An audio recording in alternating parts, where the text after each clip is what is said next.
Olá pessoal, muito obrigado pela sua presença aqui, seja muito bem-vindo em mais um podcast aqui do nosso canal Pod Cristão. Já quero pedir aí para você que está aí em casa nos assistindo, pegar a sua lição aí dos jovens, que esse trimestre a gente já está na penúltima lição, aqui a lição 12. A gente estudou aí as outras 11 lições e essa não pode ser diferente, sobre o livro de João.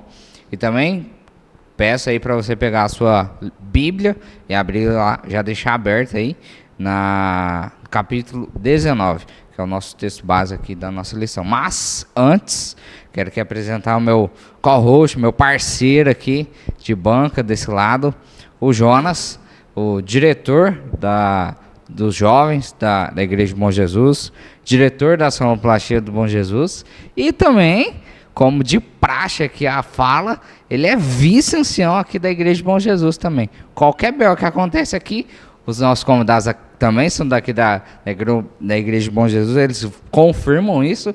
Qualquer BO que acontece aqui, o Jonas que resolve.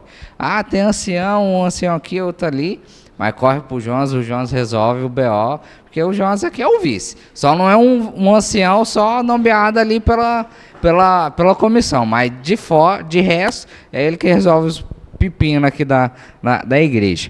E também você que nos acompanha aqui, os convidados aqui, que cá estão, que daqui a pouco vão ser apresentados, você está precisando de um incentivo, uma animação diferente, não sabe o que fazer, vai para corrida.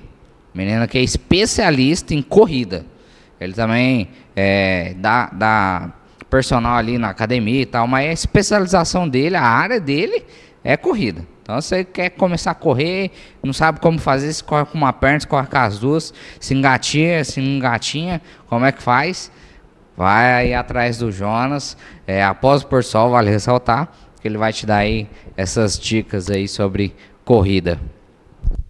Muito bem, vamos aqui também apresentar o Wellington, nosso co-host também aqui do nosso Pod Cristão. Ele é diretor de sonoplastia lá do Dr. Paulo Prata. Ele vai ser o futuro ancião, porque já casou, filho, não tem jeito, casou é ancião. E está envolvido também no Ministério Jovem também da nossa igreja. Ele também trabalha com entregas, né, para algumas empresas. Então, se você comprou alguma coisa, pode ser que ele chegue na sua casa. Se ele chegar na sua casa, ofereça para ele bolo, sorvete, água. Ele está aceitando, tá? Tudo. E uma mãozinha também para descarregar, né? Porque é difícil também, algumas mercadorias são pesadas. E sem mais delongas, nós vamos apresentar nossos convidados. Aqui nós temos o futuro ancião, irmão. Aqui nós temos o futuro ancião. O futuro ancião está nos convidados, galera. Vocês vão conhecer ele. Ele já foi selecionado. O nome dele está mais forte que o meu, viu? Bem não. Nossos convidados, nós temos aqui, já é mais de uma vez que eles vêm aqui. Então quer dizer que eles gostaram de estar aqui com a gente. E sem traumas, né? Porque às vezes as pessoas ficam meio traumáticas, né? O Carlos da última vez teve alguns acidentes aí, mas foi tudo nos conformes. Então eu vou apresentar aqui primeiro a Juliana. Ela faz parte aqui da Igreja do Bom Jesus, como o Wellington citou. Ela está envolvida também no ministério aqui da igreja. Canta muito bem, se você precisar. Tá? Toca muito bem piano, precisa praticar um pouquinho mais, né? É um pouquinho preguiçosa e tal, mas tá ali, é boa. Tá tocando bem, vai aprender mais pra gente tocar bastante também. Então, se você precisar de alguém que canta e toca piano, ela está à disposição para você. Também, ela faz parte do Clube dos Bravadores, então se você tem alguma dúvida sobre questões de Clube dos Bravadores, ela está à disposição para tirar as suas dúvidas. Nós temos também aqui o Carlos, que é o nome mais forte da comissão, para ser um ancião. O Carlos, ele está aqui também na nossa igreja do Bom Jesus também. Ele é o nosso diácono aqui da igreja, né? Está envolvido também na questão do Ministério Jovem também. Ele que também está, né, destravando aí um pouco, né? Porque canta bem o menino, viu? Ele é um pouquinho tímido, mas canta bem. Está cantando no coral aqui da igreja. E ele está aí destravando um pouquinho, a gente está conseguindo tirar o melhor dele que ele pode nos proporcionar. Ah, e claro, desenha muito bem. Se vocês assistirem o culto de quarta-feira do nosso canal da igreja IASD, Bom Jesus, que passou agora nessa quarta-feira, você vai ver um desenho lá no fundo que foi ele que fez e ele que pintou também. Então vocês fiquem ligados aí que esse cara desenha muito bem. Só um detalhe aqui. A gente está gravando bem adiantado. Então, o culto que passou dia 20. Isso. Você que está aí nos assistindo, possivelmente você vai estar assistindo dia 20 de dezembro. É verdade. Então, é 20 de novembro o culto aqui da Igreja de Bom Jesus. É só um mesmo. detalhe aí. É verdade. Desculpe-me. É porque nós está chegando Natal e eu estava esquecendo. Mas esses são os nossos convidados. Se eles quiserem falar alguma coisa, e fiquem à vontade aí para dar um oi para a galera aí. Oi, gente, tudo bem? Tô aqui de novo, né? Vim aqui uma vez, agora é a segunda. Uma qualidade que o Jonas sempre esquece, né, de falar. Sou vice-secretária da igreja, se vocês quiserem, ó, que faz... que monta alguma coisa no Word. É, papelada, ó, é comigo. É papelada que vira documento de Word. É isso aí, Excel, tudo que vocês precisarem, ó, eu tô aqui. Também ele falou, né, que eu canto muito bem, graças a Deus, não de Deus. Toco piano também muito bem, eu não sou preguiçosa, tá? É só, às vezes eu estou um pouco corrida com as minhas coisas escolares, que eu estudo bastante na minha semana. Aí, às vezes há uma preguicinha, mas faz parte.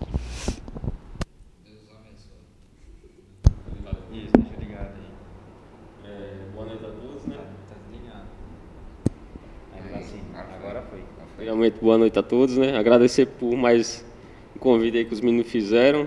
Agradecer pelos elogios aí também. Sou só o básico, né? Tudo nós fazemos um pouquinho, mas tentando fazer o melhor, né? Agradecer por estar aqui com todos e agradecer a todos que assistem aí. Se inscreve no canal, curta também, comenta, para enriquecer aí o canal dos meninos, né? Isso aí. Tá certo. Muito bem, quero aqui agradecer os nossos convidados novamente pela presença, por ter aceitado nosso convite prontamente. Mas, sem mais delongas, quero pedir aqui para Juliana fazer a nossa oração inicial para a gente já começar nossa lição. Querido Deus, eterno Pai, somos agradecidos por mais essa oportunidade de estar aqui neste podcast e que a cada um que está aí na sua casa assistindo, que essa mensagem possa chegar ao coração de cada pessoa que está aqui nos assistindo e também que todos possam ter o entendimento da sua palavra, Senhor. Em nome de Jesus, amém. Amém. Bom, se você ainda não pegou aí sua lição, corre lá e pega sua lição e abre na lição 12. Aqui o nosso título é Condenação e Crucifixão. Ô palavrinha. Aqui, como pra gente tem a nossa tirinha. Aqui a gente tem 3 tirinhas, né? 3 imagens. A primeira imagem ali, ao fundo, a gente vê 3 cruzes. E mais perto, assim, 2 homens caminhando, conversando. E na outra, o rapaz, ele aponta assim pro monte onde está as cruzes, né? E na última, já de Jesus, que está assim com uma identificação, uma plaquetinha ali de identificação, né? Rei dos judeus. E embaixo uma observação. A inscrição na placa chamou a atenção de muitas pessoas e apontou para a realeza daquele crucificado. Então aqui a gente vê o detalhe, né, aqui da tirinha, como muito bem colocada. A tirinha, ela explica, no meu entendimento, muito bem ali a lição de hoje, que ela exemplifica ali basicamente a lição por completo, né? E lendo a lição, me veio ali na parte segunda, né, na verdade, me deu um gatilho de que eu associei o capítulo 19 como se fosse uma descrição, uma narração, eu diria assim, uma cena, vamos colocar assim, de uma novela. que ali você vem construindo ali tudo tal, as conversas, né, os diálogos que tem ali, os acontecimentos, os fatos. Então eu associei a uma novela, aqui, esse capítulo 19. E para você que nunca assistiu, a gente tem uma série retrata muito bem ali a história de Jesus. Eu não tive a oportunidade de vê-la por inteira, mas eu vi alguns episódios dessa série, gostei bastante, preciso acabar ali a série, que é The Chosen, ou Chosen, né? Enfim, não sei falar em inglês, então The Chosen eu falo dessa forma. Procura aí na Netflix ou na internet que você vai encontrar, que é ali sobre a vida de Jesus, e eles foram bem fiéis ali nos episódios, as coisas que eles abordaram ali. A série é muito boa, então recomendo aí, às vezes para você que tem um pouco de dificuldade de estar lendo um pouco a Bíblia, ela adaptou muito bem ali a Bíblia ali sobre a vida ali de Jesus e os acontecimentos que teve. Eu queria que aqui, se algum convidado tiver alguma observação, alguma coisa que achou interessante aqui da nossa tirinha, se quiser falar, pode ficar à vontade. Não tem? Então vamos partir para domingo. Vamos seguindo então. Nosso domingo, e tem o título, né, como o Rei dos Judeus. Então aqui nós vamos estudar ali um pouco sobre a questão, né, do capítulo 19, aonde acontece ali aconteceu, né, no capítulo 18, iniciou ali um julgamento aonde a gente citou na lição passada. E esse julgamento nós sabemos que ele foi ilegal, né, por vários motivos. Se você quer entender o porquê que foi ilegal, é só você assistir a nossa lição anterior, que nós citamos sobre o capítulo 18 inteirinho ali, nós destrinchamos ali para que vocês possam entender. No capítulo 19, há um outro tipo de julgamento, onde o papel central ali é Pilatos. Não vou citar aqui porque os meninos estarão falando sobre, mas o interessante é que o Evangelho de João, ele chama muita atenção para a descrição, né, de Cristo ali, porque ele foi comparado como o Rei dos Judeus, que é como está descrito na placa acima da crucifixão dele. E a gente entende assim que para os romanos ali, né, eles começaram a caçoar de Jesus ali. Então essa forma deles fazerem essa zombaria, né, da fé judaica, eles acabaram assumindo, sem querer e reconhecendo, que Jesus era rei. Mesmo eles caçoando, eles fazendo desta forma, eles colocaram ali como Jesus era o rei. Então ali, Pilatos ele tinha uma responsabilidade muito grande. E nós vamos entender também, no decorrer da lição, o que o Pilatos tentou fazer.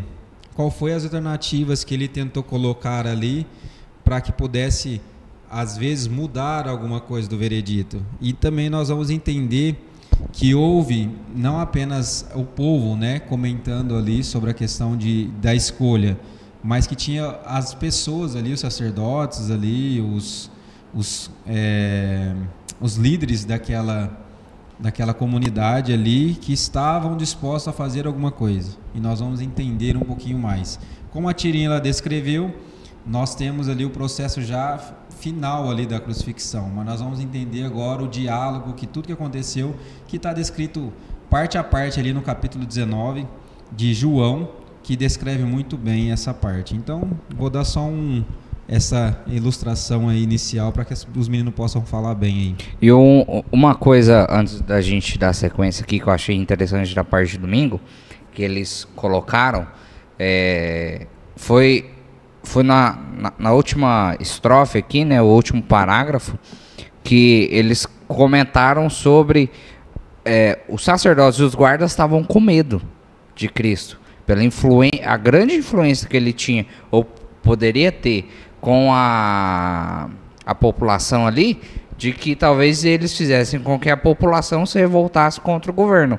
Então, os guardas e os sacerdotes, eles fizeram uma coisa que é muito que a gente trazendo para os nossos dias é muito comum, de às vezes você falar alguma coisa para a outra, você induzir a outra pessoa a fazer aquilo que você já quer que aconteça. Então, aqui nesse pedacinho, eles fizeram exatamente isso.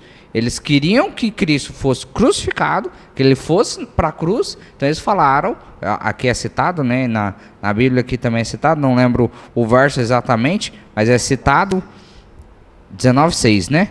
Aí é citado aqui nesse verso.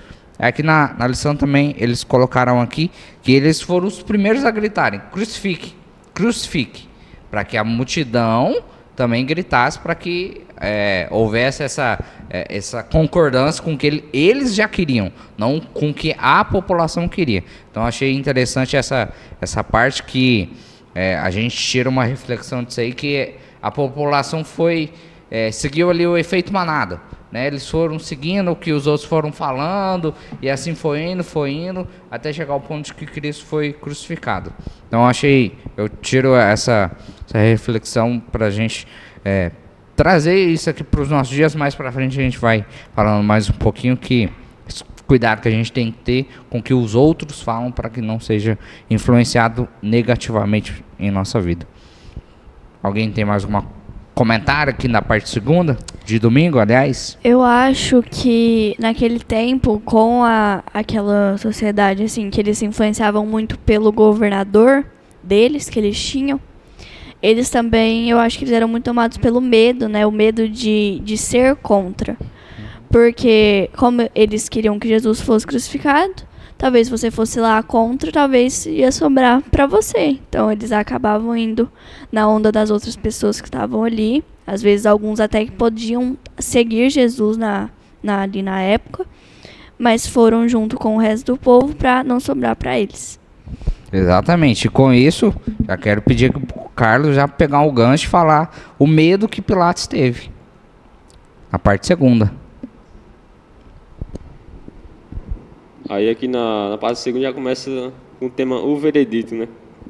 Como eles falaram aqui, naquele tempo muitos ficaram com medo porque, como tinha muita influência, o César também, aí até ele joga aqui no versículo 12 do capítulo 19, que, tipo assim, se ele libertasse Jesus, ele não seria amigo de César, né? Ele não estaria com lealdade com César. E aqui logo no início, vemos que os líderes religiosos, eles queriam crucificar Jesus por conta que ele dizia ser Deus.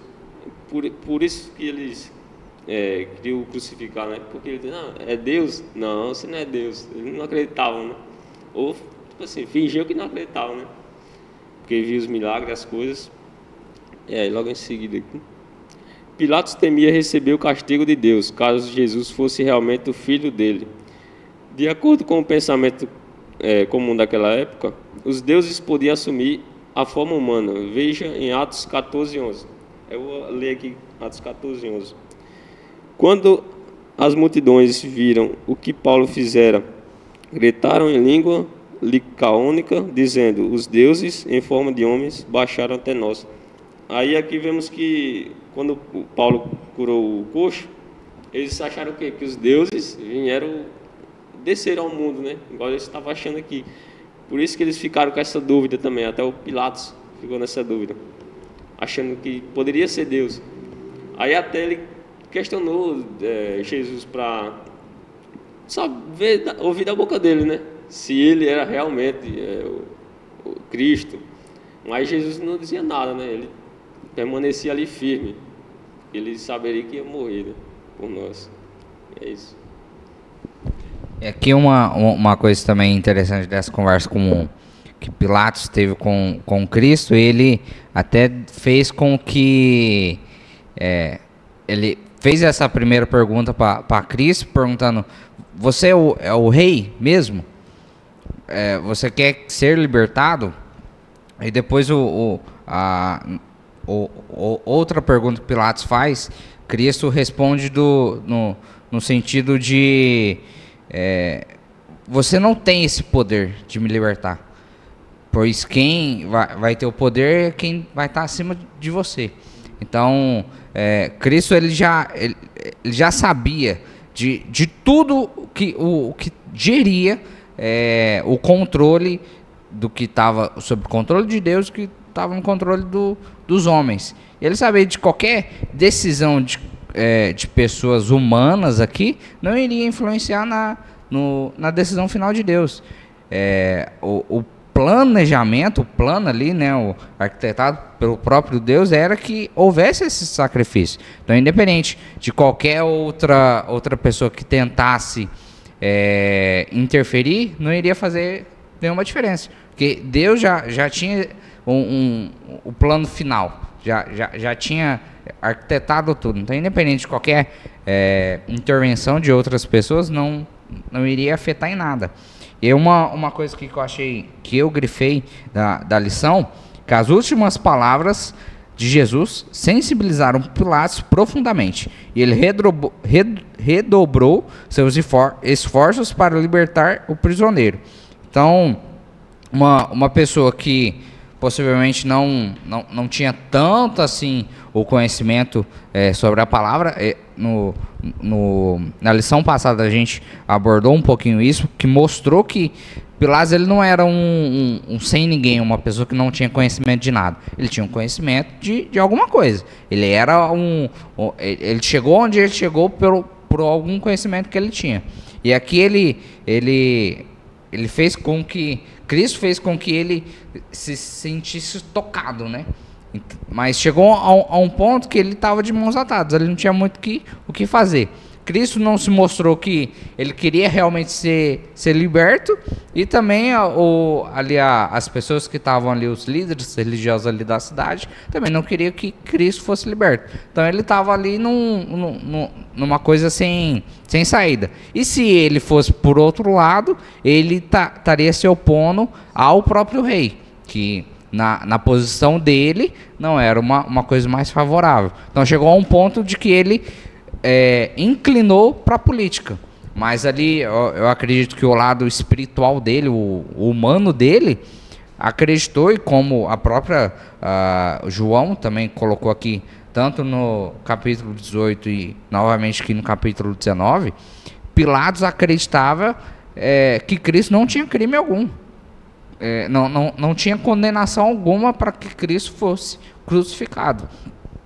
Mas desde ali do capítulo 18 e novamente aqui no capítulo 19 a gente vê Satanás agindo ali por trás nos homens, pelos sacerdotes, os guardas, para que fosse cumprido o que Deus já queria que fosse cumprido. Então Satanás quis de alguma forma ali talvez prejudicar a Cristo, né, fazer com que a imagem dele fosse manchada, e foi totalmente ali ao contrário, o oposto do que Satanás tinha planejado, né? E um detalhe importante, essa crucifixão, ela aconteceu exatamente como a gente citou na lição passada. Então, se você não assistiu a lição passada, vai lá e assiste, você vai entender um pouquinho mais. Aqui a crucifixão foi ocorreu, né, exatamente num dia que não era para ter acontecido julgamento algum, muito menos morte alguma, que foi a Páscoa. E aqui a lição cita, né, o povo deveria ter parado de trabalhar, retirado todo o fermento de suas casas e se preparado para a refeição da Páscoa. Em vez disso, estava pedindo que alguém fosse crucificado.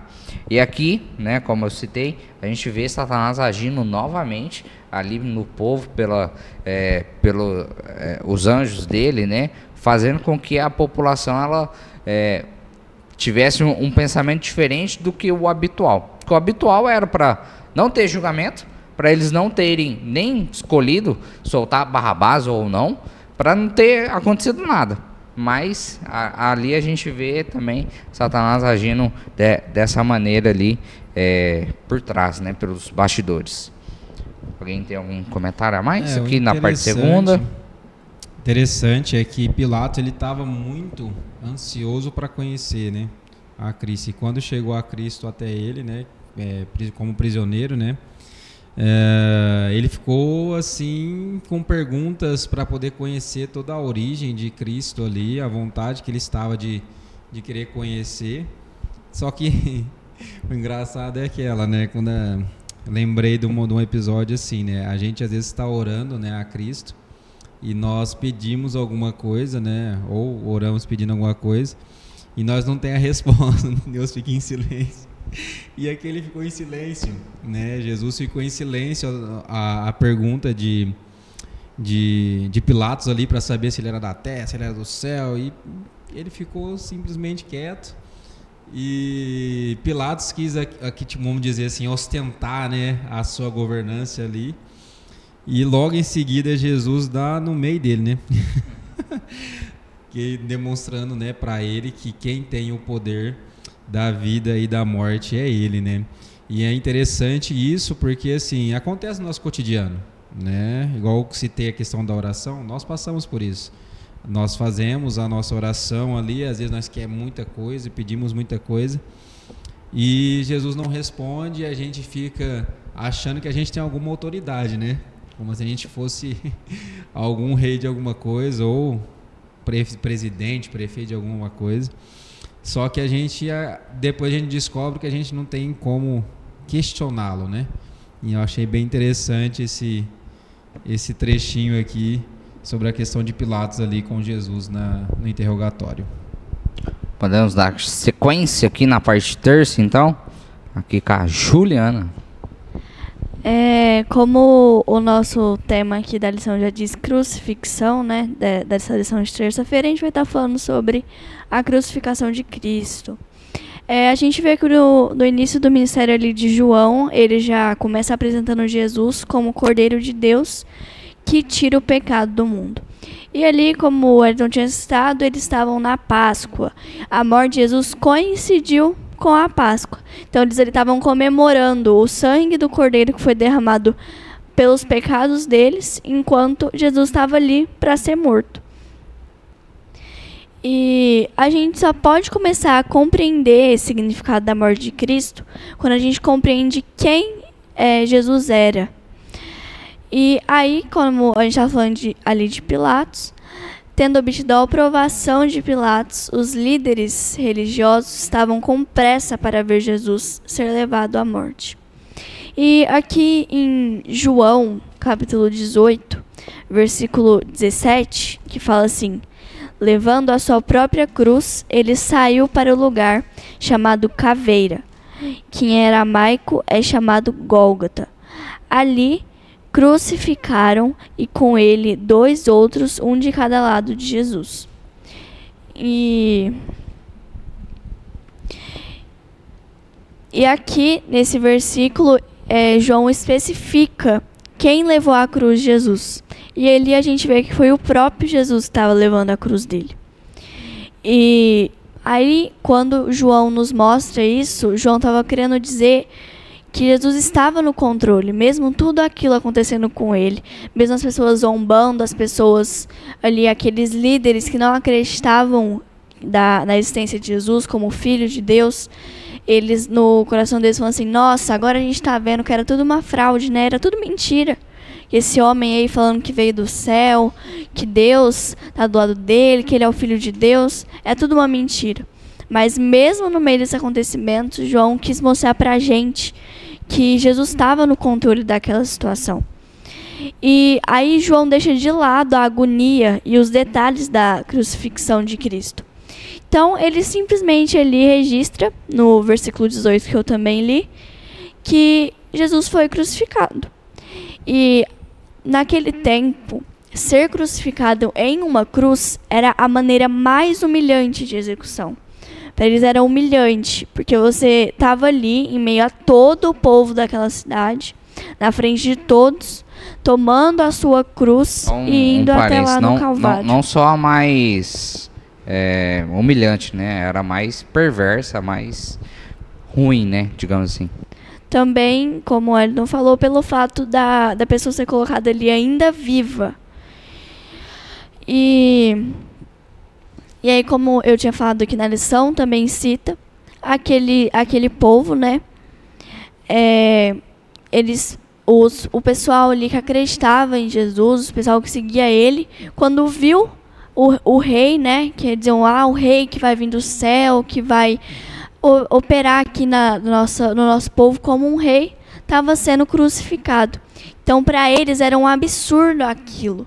Era altamente ofensivo, como diz aqui na lição. E, como eu tinha também citado, para os romanos, gregos e judeus, que eram as pessoas que não acreditavam em Jesus, aquilo foi uma evidência de que o que eles pensavam era real, né? Para eles, aquilo ali, eles meio que comprovaram que era tudo mentira, o que Jesus estava falando ali. Mas, no entanto, mesmo com aquele pensamento deles, naquele momento, onde ele também na cruz, que um pouco mais à frente da lição vai estar citando essa fala de Jesus, que é onde ele fala foi consumado. Que é ali onde ele obtém o triunfo e a vitória, do meio dessa morte horrível que ele teve. E um detalhe muito importante ali para a crucificação de Cristo é que a mãe de Jesus estava ali. A mãe dele acompanhou ele desde que ele nasceu em toda a jornada dele. E ela estava ali do começo ao fim, junto com Jesus. E foi ali onde Jesus, tendo compaixão de sua mãe, ele pediu que seu discípulo amado cuidasse dela como se ele fosse um filho. Que esse discípulo amado era João. E assumindo esse cargo que Jesus deu para ele, João ele cumpriu o mandamento que Deus havia deixado, que é de amar ao próximo como a ti mesmo. E assim ele demonstrou ali uma unidade com Jesus. E aqui no finalzinho da lição cita: a família de fé, formada pela cruz, dá testemunho permanente da vida e da morte de Jesus. Aqui a gente também tem uma pergunta: por que a ideia de que o Messias havia morrido em uma cruz era tão absurda para os gregos e judeus? Isso é diferente para as pessoas de hoje? Eu acho que para muita gente não é diferente essa ideia, né? Tipo assim, as pessoas às vezes assim que olham isso de fora, que às vezes não estudaram a palavra, não entendem isso, para eles pode ser uma coisa absurda. Por que Jesus se deixou levar? Porque Jesus podia, num piscar de olhos assim, fazer todo mundo ali morrer. Por que Jesus deixou que aquilo acontecesse? Que é aí onde as pessoas às vezes já estudaram, que a partir do estudo da Bíblia a gente percebe que aquilo era a jornada de Jesus. Jesus precisava fazer aquilo para que a gente estivesse aqui hoje. Se alguém tiver alguma observação.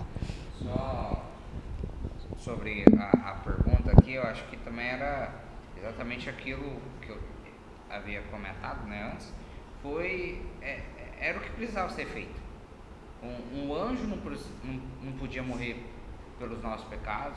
Qualquer outro ser humano, seja, sei lá, algum autor, escritor aqui da Bíblia, João, Paulo, enfim, Moisés, qualquer um, eles não podiam ter morrido pelos nossos pecados. Só o Cordeiro, que era Cristo. Então, Cristo, ele veio para a Terra com um e único objetivo, que era morrer por nós na cruz. Eu acredito que assim, todos os detalhes 100%, eu acredito que ele não sabia, né? Até porque no capítulo ali 19, ele estava ali com um medo ali, né? Um temor, enquanto sobre o que ainda iria acontecer, né? Então eu colocaria ali que ele não sabia de 100%. O único que ali sabia de 100% de tudo como iria acontecer era o Deus Pai. O Filho, ele não sabia ali exatamente de tudo, de como iria acontecer, mas ele sabia ali o todo, né? Então ele sabia que viria alguém para conversar com ele, para tentar libertar ele. Ele sabia que ele seria traído. Ele sabia que ele seria negado mais de uma vez. Então ele sabia de todos esses processos que levariam ele à crucifixão. Voltando para a lição, eu queria ressaltar um detalhe aqui que me chamou a atenção, que já vem chamando a atenção desde a primeira lição, que é a forma que João escreve. João escreve o livro de João, ele é diferente dos 3 primeiros evangelhos. Se você ler ali em Mateus, Marcos e Lucas, exatamente os 3, a crucifixão, cada um, a grande maioria da forma que é descrito, são iguais, né? Uma diferença ou outra, porque são escritores ali diferentes, mas se você pegar João por completo, até a parte que era, digamos assim, para ele detalhar, igual os 3 primeiros evangelhos, ele também se diferencia nisso, que ele não detalha, né? Ele não faz aquele detalhamento igual em Mateus faz, em Lucas faz, igual em Marcos faz. Então aqui ele é bem sucinto em detalhes sobre a crucifixão mesmo, exatamente. Ele se atenta mais a outras coisas que os próprios outros 3 evangelhos eles não citam. Então aqui João é um livro de forma completa aqui, diferente dos outros 3 evangelhos, que até aqui a lição cita, né? Pois outros mencionam que Simão de Cirene levou a cruz durante parte do trajeto. Mas aqui em João cita de que o próprio Cristo levou a sua cruz. Então, aqui não é que existe uma discordância, mas é que nos outros evangelhos não é detalhada essa parte que o Simão ele leva até certo trecho, o outro pedaço do trecho é Cristo que leva. Então aqui a gente vê a diferença de João, né? Essa diferença de escrita que João teve. Então eu só queria esse detalhe aqui de diferenciar, que eu achei bastante interessante de João, do livro, né? E complementando também o que o Wellington falou aqui, sobre Jesus ter aceitado essa morte. Jesus teve medo, Jesus foi ali no jardim do Getsemane, foi Getsemane? Acho que foi em Getsemane, onde ele clamou a Deus. Ele disse: Deus, isso tem mesmo que acontecer comigo, eu tenho que passar por toda essa dor. Mas mesmo assim, mesmo Jesus com aquele medo, Jesus dizia que seja feita a sua vontade. E algumas curiosidades assim que algumas pessoas, isso não é comprovado, mas muitos citam, é sobre quando Jesus começou a suar sangue, que é chorar, suar sangue, que é um fenômeno diferente, né? Eu imagino que alguém aqui, não sei se alguém já viu alguém chorar sangue, mas a agonia que Jesus teve de receber todo aquele peso dos pecados, porque ali naquele momento onde Jesus disse para Deus, seja feita a vontade do Senhor, a agonia que ele sofreu, algumas pessoas já me falaram assim, por exemplo a minha tia Márcia, não sei se algumas pessoas que estão assistindo conhecem, que quando ele recebeu todos aqueles pecados, aquilo era como uma dor imaginável, era pior que às vezes fala na Bíblia, né? Pior que a dor de um parto. Então ali ele se encontrou num momento de tensão, no momento onde ele se viu sobrecarregado. Que eu estava complementando aqui o que o Wellington falou. Então Jesus ele ficou com medo, ele não se entregou assim, vou lá, vou morrer, acabou. Não, ele teve medo, ele não sabia o que podia acontecer com ele ali. E tudo isso, ele mesmo assim, isso é uma lição até para a nossa vida. Mesmo quando a gente está em agonia, quando está acontecendo algum problema com a gente tem que entregar na mão de Deus, porque Ele vai saber o que é melhor para a gente. Exatamente. Vamos dar aqui sequência. Nosso tempo já está um pouquinho avançado. Vamos lá, quer falar alguma coisa, Carlos? Segue o fluxo. Na nossa quarta-feira nós temos um momento hipertexto. E o que eu achei interessante? Tem várias perguntas aqui. Mas contextualizando aqui, uma questão muito interessante, que tem uma pergunta aqui que diz assim, quando você pensa sobre a morte de Cristo, você se concentra mais na derrota ou na vitória? E por quê? Fica uma reflexão para vocês aí. Porque a morte de Cristo foi uma vitória e não uma derrota. O porquê é porque fazia plano da salvação, para que pudéssemos ter a salvação e ali demonstrar o caráter realmente de Satanás, porque a lição ela vai descrever um pouco mais à frente que deveria acontecer essa demonstração, porque se Cristo, igual nós estávamos comentando aqui, lá no céu também poderia acontecer a mesma coisa. Satanás ele pecou contra Cristo ali, ele queria ser soberano, ele queria ser mais do que Jesus ali, do que Deus, e ele também foi o quê? Expulso do céu. E se Deus quisesse, estralindo os dedos aí, já era, estava eliminado. Só que como que os anjos iriam se sentir? Então até o momento da crucifixão, os anjos não entendiam muito bem. Vai ter uma explicação melhor ali na parte de quinta-feira ali. Não vou detalhar para que os meninos possam detalhar sobre essa questão, mas só para que vocês possam entender essa questão. Então assim, a crucifixão, ele revelou duas coisas. O caráter de Satanás. O que é o caráter de Satanás? Humilhar as pessoas, tentar de todas as formas fazer com que as pessoas elas sejam egoístas, para que elas possam buscar não apenas não buscar a Cristo e buscar as coisas mundanas, as coisas fora do contexto cristão. Por quê? Porque para eles é melhor, para ele é melhor que isso aconteça. Então o que ele faz? Essa foi a demonstração dele ali pelo povo, tanto que quem deu a primeiro grito de crucifixo foi os sacerdotes, e ali que o povo começou a falar. E nós temos uma frase que nós brasileiros carregamos, né?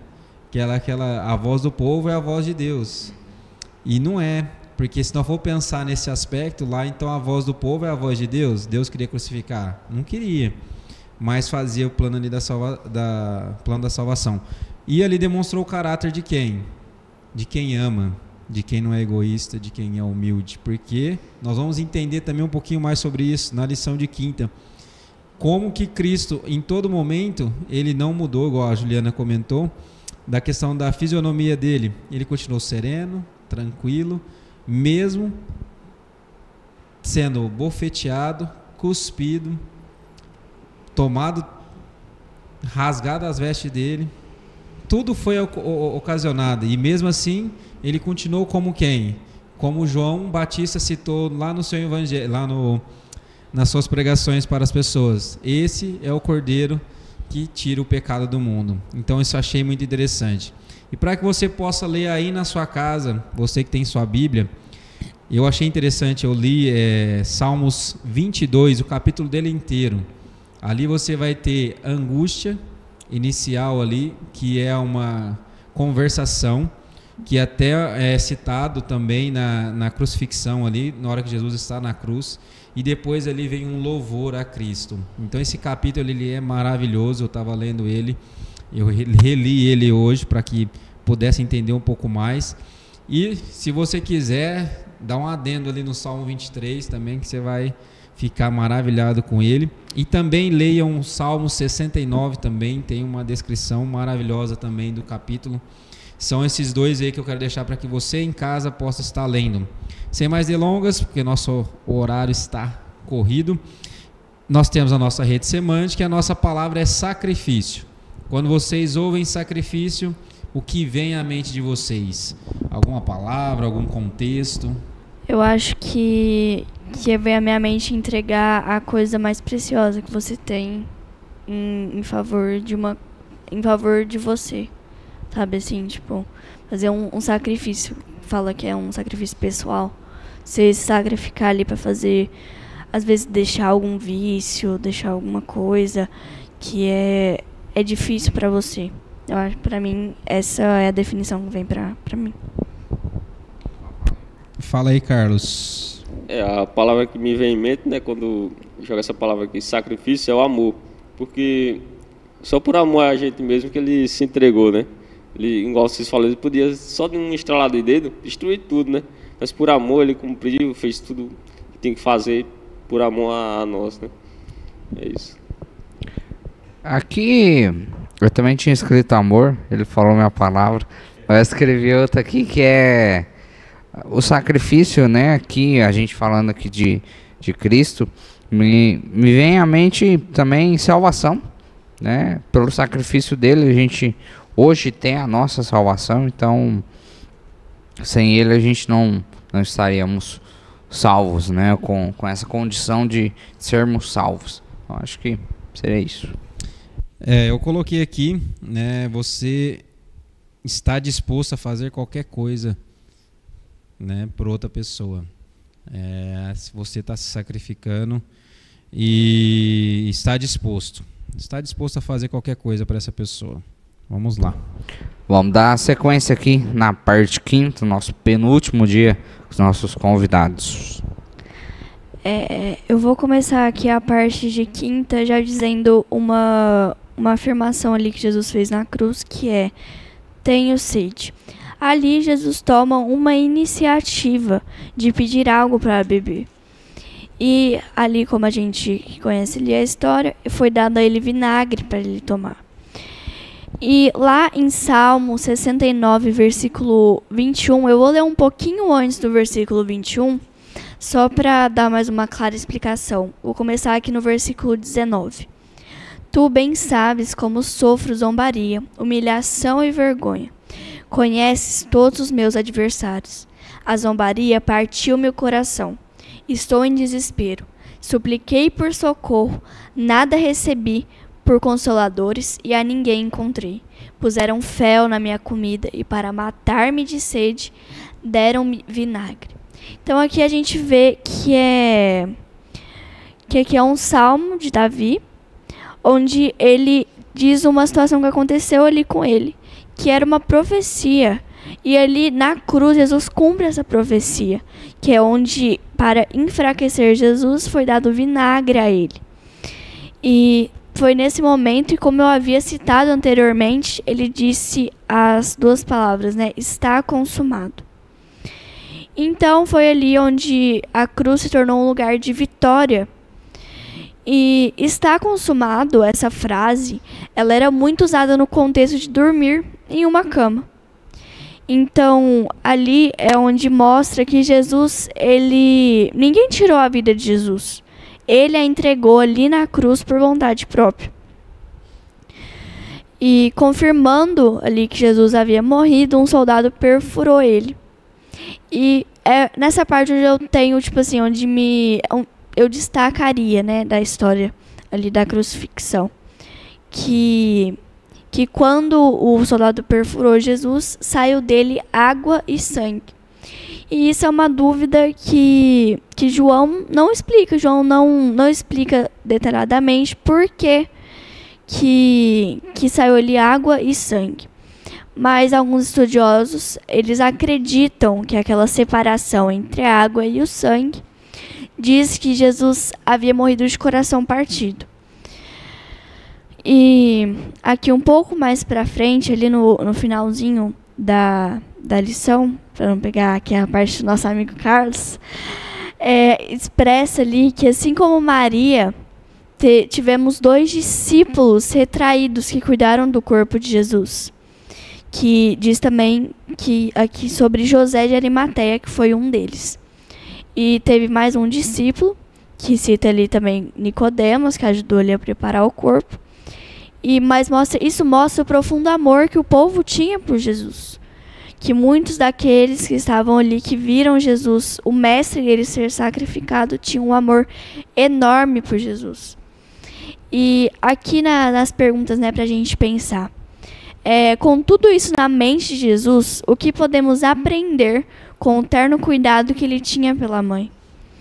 Ali, na minha percepção, eu vejo que Jesus, mesmo naquele momento de angústia, ele tinha consideração, né, pela família, pela mulher que esteve ali, ensinou eles no caminho de Deus, mesmo ele já sendo um filho de Deus. Então, ela quis levar ele ao caminho certo.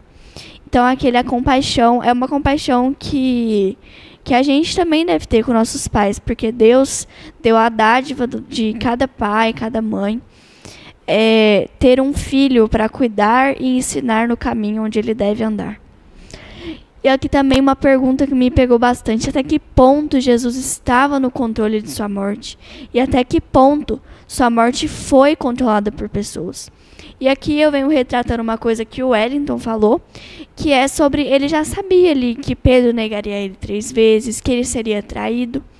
Então, ele estava no controle ali da situação, nessa percepção teológica. Então, ele aceitou aquilo. E ali, quando a morte dele foi controlada por pessoas, quando ele estava em julgamento, quando os líderes religiosos conspiraram contra ele, que ele já não estava sob o controle dele. Também teve circunstâncias externas que ajudaram naquilo, né? Que aqui eu peguei uma pesquisa que eu fiz que diz assim: a crucificação era uma forma de execução comum no Império Romano, geralmente aplicada a insurgentes e criminosos. Jesus foi acusado de blasfêmia pelos líderes religiosos e de sedição pelos romanos, sendo levado ao destino que historicamente era controlado por essas forças, por esses poderes religiosos externos. Então, Jesus tinha controle dos acontecimentos, ele sabia o que ia acontecer ali com cada discípulo, às vezes, algumas coisas ele ainda não sabia, mas ele não podia controlar o que o povo iria dizer dele. Ele não podia controlar a blasfêmia que ia ser dita para que ele fosse crucificado. Agora, se quiser falar, Carlos.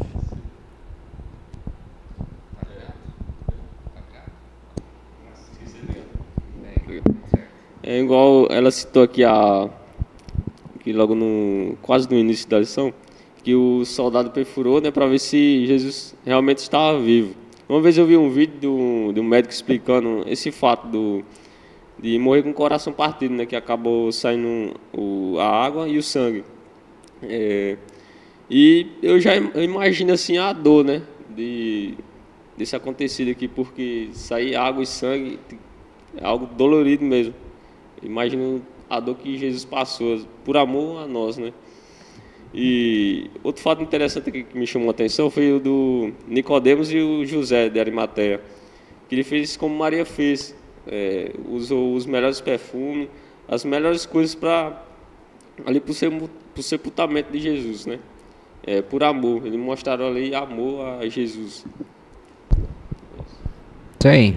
Aqui não sobrou muito para eu falar aqui na parte quinta, porque destrinchar aqui quinta, não sobrou muita coisa não. Se o João quiser falar alguma coisa, senão nós já dá sequência aqui. Não, só uma questão bem simples aqui. Que quando, até a Juliana já comentou, né, como quando Cristo ele teve essa questão de sede, né, e eles ali ofereceram vinagre para ele. A partir desse momento, demorou poucos minutos ali, acredito, e ele disse: está consumado. E quando ele disse está consumado, houve ali onde ele venceu. Só que para a comprovação do vencimento, ele tinha que esperar os 3 dias para poder ir ao Pai para ver se tinha dado certo a crucificação. E como o Carlos citou também sobre José de Arimateia e de Nicodemos, para que vocês possam entender, é aquele Nicodemos que nós citamos nas lições anteriores. Se você não assistiu, corre na nossa playlist. Nós temos ali Nicodemos, que Nicodemos ele era o quê? Um mestre das leis ali, conhecedor ali da palavra ali. E ele fez o quê? Ele foi à noite atrás de Cristo para que pudesse conversar com ele, perguntar algumas dúvidas que ele tinha. Só que até ali, aquele momento, ele não tinha aceitado a Cristo ainda. E precisou acontecer a crucificação para que ele pudesse entender realmente quem era Cristo ali. Então ali ele ajudou, né, ali no sepultamento, ali, como o Carlos citou muito bem, que eles fizeram igual Maria, gastaram bastante para estar fazendo ali, até porque eles também tinham uma condição boa, né?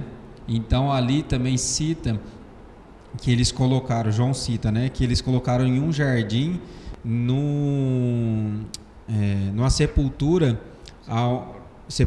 no sepulcro onde ninguém tinha ficado ainda. Era um sepulcro, como se colocar assim como novo, né? E colocaram Jesus ali nesse sepulcro, só para citar. Isso aí. Indo aqui para o nosso último dia, dando dar só uma pincelada aqui mais ou menos na parte sexta. Aqui a parte sexta, o início, ela coloca um comentário de que Cristo ele morreu calmo, sereno, tranquilo, em paz. Acredito ali, pensando, imaginando, né, que ele eu cumpri o meu papel, eu fiz o que Deus Pai queria que eu tivesse feito, então tá feito. E o que vier depois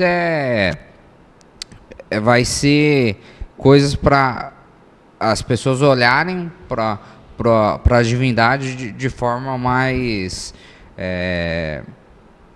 buscando a mais. Porque até aquele dado momento a humanidade ela estava como se fosse perdida, ela não sabia que rumo tomar, tanto que, né, eles não conseguiram identificar quem que era o Messias, o próprio Salvador. Só por um detalhe que os líderes religiosos ali de várias cidades onde Cristo passou, por conta que ele não nasceu onde eles acreditavam que ele deveria ter nascido. Por conta que ele nasceu em Nazaré ali, um vilarejo pequeno, de uma forma muito simples e humilde. Então, não, você não é o nosso Messias. O nosso Messias, ele, né, iria nascer lá em Belém, num lugar chique, num lugar bom, pois ele veio para ser o nosso rei e destruir aqui esse mundo para refazer um novo, né? Tanto que também os discípulos ali, eles acreditavam nisso, e Cristo teve muito tempo, teve que ter muita paciência também, como a gente já falou aqui, para esses ensinos para os discípulos. Voltando aqui para a lição, porque agora eu fui um pouquinho longe, mas para dar esse contexto de que Cristo ele tinha um propósito, né? A gente está falando aqui desde o começo, desde a primeira lição, que Cristo ele veio com um e único propósito: para morrer por mim na cruz, para morrer pela Juliana, pelo Carlos, pelo Jones, por você que está aí na cruz, na sua casa, na cruz que ele morreu, Cristo. E mesmo eu não sendo merecedor, mas ainda assim, por amor a mim, ele fez esse sacrifício. E ele vamos se colocar um pouquinho naquela situação de Cristo. Ele sofreu, ele foi, digamos assim, entre aspas, abandonado pelo seu próprio povo. Ele estava carregando uma cruz, literalmente uma madeira ali, enormemente pesado. Ele já tinha sido já tinha apanhado, ele estava ali com a coroa de espinho, então ele já tinha sofrido bastante até aquele momento antes dele ser crucificado. Vamos pensar, ele não tinha todos os motivos possíveis, pensando hoje, para não ser crucificado, porque até aquele momento ninguém aceitava ele como o Messias, como o Salvador. Mas ainda assim, ele foi tão amoroso que ele fala: perdoa, eles não sabem o que fazem. Então, olha o peso de uma simples palavra, uma simples frase, para que mesmo aqueles que estavam maltratando ele, que não acreditavam nele, que não o aceitaram, ele ainda teve a misericórdia e o amor e a bondade de pedir perdão por eles. Não era uma coisa como hoje, a gente, por não ter ali Cristo fisicamente, né, pra gente, e não ter mais os rituais ali no santuário, por conta da morte de Cristo, a gente pode ali no nosso momento íntimo ali com Deus, com a nossa comunhão, pedir perdão pelos nossos pecados. Não era essa a situação, porque na cabeça deles até antes de Cristo ser crucificado, eles estavam certos, estava tudo certo, eles acreditavam que estava tudo bem. ele ainda pede perdão por aqueles que não sabiam que estavam cometendo um erro. Então, a gente vendo assim isoladamente, a gente fica mais admirado ainda com Cristo. Porque uma pessoa, humanamente falando, ela ela ficaria com raiva, ela ficaria com ódio, tudo negativamente, sentimentos ruins. E Cristo, ele só ainda assim transbordava amor. Então, por isso, eu volto a repetir, não teria como um ser humano ou qualquer outro profeta, qualquer outro escritor fazer esse tipo de sacrifício, pois o único que pode ter sido o sacrifício era Cristo mesmo. Só ele que iria transbordar esse amor além do inimaginável.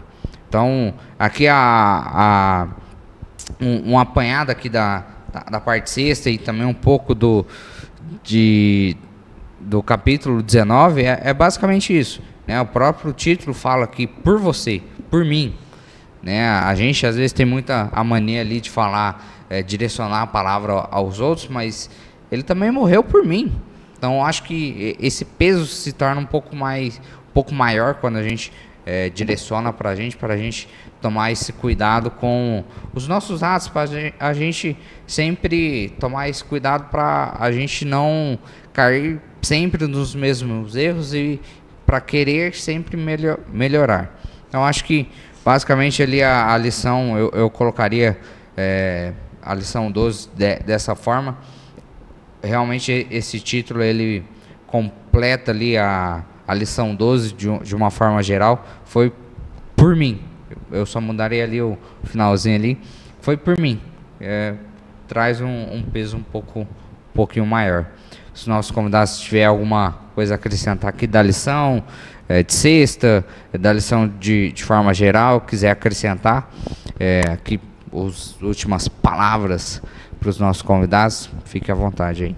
Aqui no final da lição de sexta também tem uma curiosidade assim que eu acho importante assim destacar, que é o amor que Jesus teve, Deus teve por nós, é o mesmo amor que ele tinha pelos anjos. Mesmo que os anjos eles têm os poderes deles, as coisas todas, eles estão lá no céu já.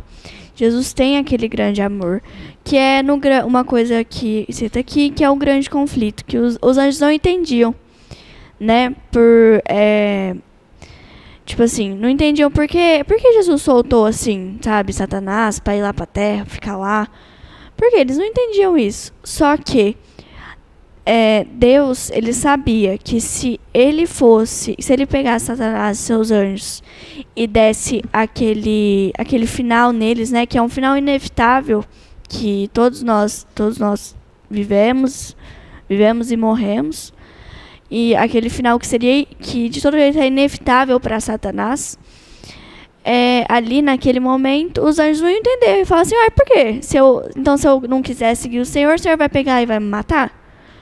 E aquilo poderia gerar mais controvérsia na cabeça dos anjos. Então, Deus ali deu o livre-arbítrio para o ser humano, colocou o ser humano na terra, deu o livre-arbítrio para que ele pudesse escolher o que ele queria e o que ele ia deixar de querer, sabendo ali que haveria consequências. Deus disse desde o começo que ali, né, Adão e Eva, se comessem do fruto, teriam consequências.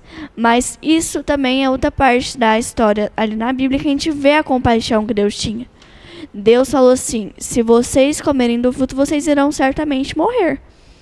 Mas Deus amava tanto os seres que ele criou, que ele deu uma oportunidade. Deu uma oportunidade do evangelho dele ser pregado, em que ele iria morrer por todos nós ali na cruz. É só isso que eu tinha para ressaltar. Fala aí, Carlos.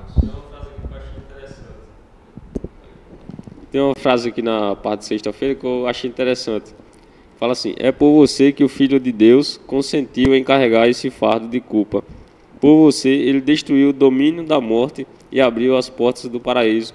Ele nos deu novamente esse acesso ao paraíso, né? Através da morte dele. E eu, como vocês falaram tudo, só quero descrever umas coisas interessantes, que tudo o que aconteceu na crucificação estava descrito na Bíblia. Estava descrito por as pessoas que já tinham escrevido. Tanto a questão de tenho sede, tanto a questão das vestes. Então, o que eu quero dizer isso com vocês? A confiabilidade das Escrituras. Tudo que Jesus falou que iria acontecer, desde antes ele vir, e depois ele veio, ele morreu, tudo estava se consumando, né? Então, tudo estava sendo, o ciclo estava sendo feito tudo corretamente. E o que isso nos proporciona, isso que nos dá esperança? Que agora sim, a segunda vinda vem. E agora ele vai vir. E ele vai vir com glória, majestade, como um rei, que aquelas pessoas queriam que ele viesse antes, mas não entendia qual que era o plano.